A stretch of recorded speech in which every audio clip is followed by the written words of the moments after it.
5 মাস পর সিবিআই তদন্তে বিচার পেল নিহত তরুণী চিকিৎসক। আগামী সোমবার সাজা ঘোষণা। তার আগে আজকে শিয়ালদা কোর্ট দোষী সাব্যস্ত করল সঞ্জয় রায়কে।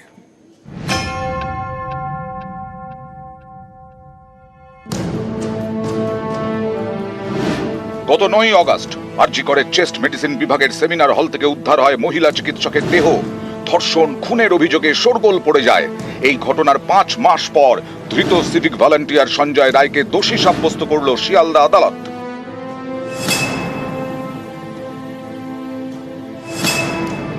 শনিবার দুপুর 2:17 শুরু হয় রায় ঘোষণার প্রক্রিয়া। দুপুর 2:24 রায় দেয় আদালত, অর্থাৎ 7 মিনিটে আরজি করে রায় ঘোষণা করেন বিচারক। দোষী সাব্যস্ত করেন সঞ্জয় রায়কে।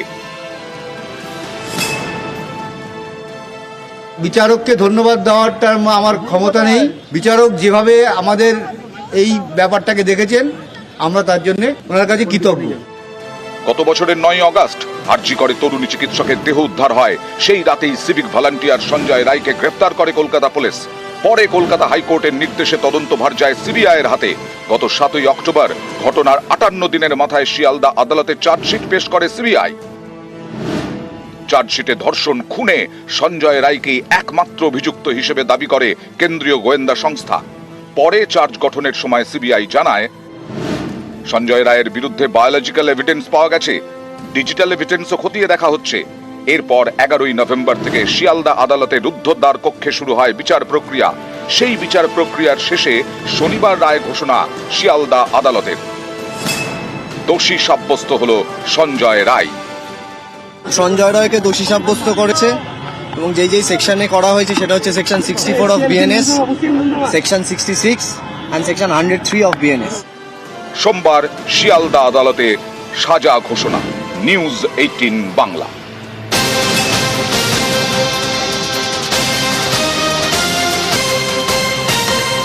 এই যে কিছুক্ষণ আগে দেখালাম না, নির্যাতিতার বাবা, তিনি বললেন ধন্যবাদ দেওয়ার কিছু নেই। তিনি ধন্যবাদ জানিয়েছেন। কোথায় জানিয়েছেন? একেবারে কোর্ট রুমে তিনি কেঁদে ফেলেছেন বিচারকের রায় শুনে। তিনি বিচারককে বলেছেন, বিচারকের ওপরেই তিনি ভরসা করেছিলেন। কি বললেন, চোখে জল এলো কখন?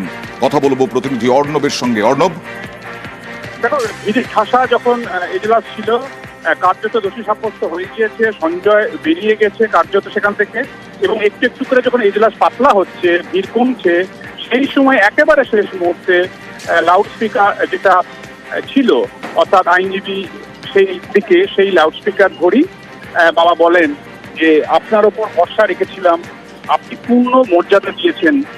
এবং এটা বলতে বলতেই লাউডস্পিকার হাতে তিনি চোখে জল ফেলেন এজলাসের মধ্যে। যদিও বিচারক সেটা শোনেন, সেটা ধৈর্য নিয়েই শোনেন, এবং এটা শোনার পরে তিনি এজলাস ছেড়ে উঠে যান এবং কার্যত এজলাস তারপরই আস্তে আস্তে ফাঁকা হতে থাকে। এবং এই জায়গাতে একটা বিষয় আরো একবার স্পষ্ট হয়ে গেল, পরিবার যে দাবিটা করে আসছে এবং এই মুহূর্তে তাদের যে ডজন 5 প্রশ্ন রয়েছে সুপ্রিম কোর্টে এই মুহূর্তে ঝুলে রয়েছে তার ভাগ্য, সেই 5 ডজন প্রশ্নের মধ্যে তারা প্রথম থেকে বলছে সঞ্জয় রায় একা নয়, তার সঙ্গে আরো অনেকে এই খুন ধর্ষণে যুক্ত। এই তাদের বিষয়টা নিয়ে, অর্থাৎ সঞ্জয় দোষী সাব্যস্ত হয়েছে, এটাকে বিচারকের রায় তারা খুশি, আস্থা ভরসা খুঁজে পাচ্ছেন, কিন্তু বাকিদের বিষয়ে তাদের কিন্তু উদাসীনতা বা তাদের চিন্তা রয়েছে, সেটা তাদের আবেদন করা এবং আবেদন খারিজ হওয়ার মধ্যে দিয়ে স্পষ্ট। বেশ। আর সোমবার বেলা 12:30 সাজা ঘোষণা। কি হবে সঞ্জয়ের? যা বিচারপতির মন্তব্য, বিচারকের মন্তব্য যা আজকে শিয়ালদা আদালতে, তাতে ফাঁসি হবে এরকমটাই মনে করছেন আইনজীবীরা। দেখুন,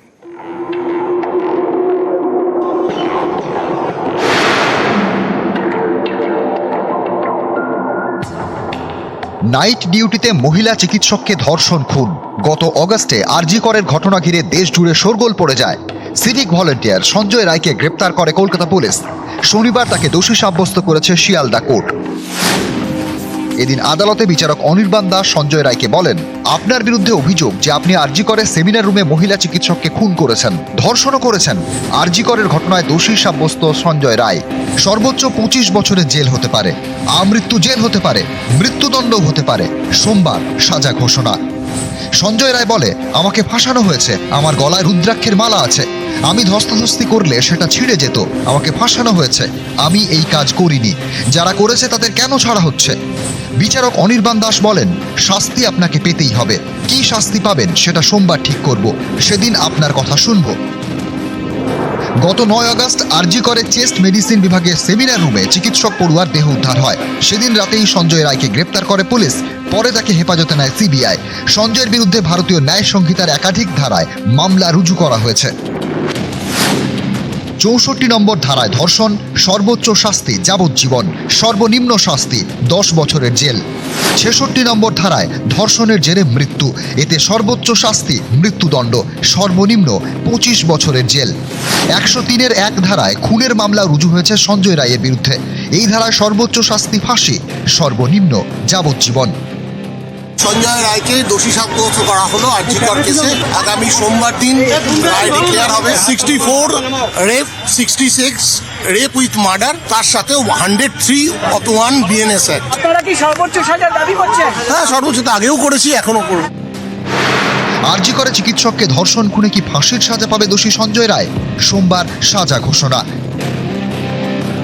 নিউজ 18 বাংলা। আর এই আরজিকর রায় নিয়ে রাজনৈতিক তরজাও। শুভেন্দু অধিকারী, কুণাল ঘোষ কি বললেন দেখুন। এটা খুব মর্মান্তিক ইস্যু এবং এক্ষেত্রে খুব পরিষ্কার আমার অন্তত স্ট্যান্ড, সঞ্জয় রায় হয়তো দোষী, কোর্টটাকে দোষী সাব্যস্ত করেছেন, ক্যাপিটাল পানিশমেন্টই হয় এসব সাজাতে। এটা একটা আংশিক বিচার এবং আমি মনে করি ইনভেস্টিগেটিং এজেন্সি, জুডিশিয়ারি, তাদেরকে এটা দেখা উচিত। ডিএনএ রিপোর্ট এসছে, এটা একজনের দ্বারা হয়নি, ফরেন্সিকের যে রিপোর্ট এসছে তাতে ধস্তাধস্তির কোনো চিহ্ন নেই। পানিশমেন্ট ডিক্লেয়ার, এটাকে ওয়েলকাম করে এই অমীমাংসিত বিষয়গুলি নিয়ে এর নিষ্পত্তি হওয়া উচিত। এই সঞ্জয় রায়কে ধর্ষণ এবং হত্যা আরজি করে মহামান্য আদালত দোষী সাব্যস্ত করলেন।